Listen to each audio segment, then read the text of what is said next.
Une explosion, des flammes, la foule applaudit. Le bureau du gouverneur brûle. Dans la ville d'Amol, comme dans plusieurs villes du pays, la colère est toujours aussi vive. 6e jour de manifestation en Iran. Le soir, après le travail, des femmes et des hommes se rassemblent. Ils brûlent des foulards, scandent des slogans hostiles au régime. En réponse, des gaz lacrymogènes et des arrestations. Une répression brutale, dénonce Amnesty International. La protestation va bien au-delà des frontières. Masha Amini, 22 ans, décédée après avoir été appréhendée par la police des mœurs, est devenue le symbole de la liberté, l'étincelle de la révolution.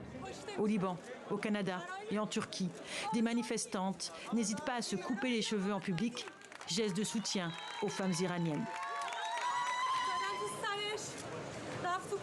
Ils l'ont frappée à la tête, elle est tombée dans le coma, elle est morte. Toutes les familles en Iran sont en deuil.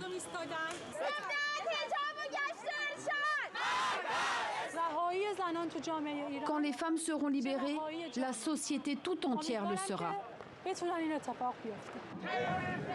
Et à New York, près du siège des Nations Unies, au moment où Ebrahim Raïssi s'adresse à l'Assemblée générale, eux demandent que le président iranien soit poursuivi en justice. Ces manifestants estiment qu'il n'a pas sa place à la table des grandes nations. Nous ne pouvons pas laisser d'autres femmes mourir des mains de ce régime totalitaire. Sur les réseaux sociaux, des images tournent en boucle.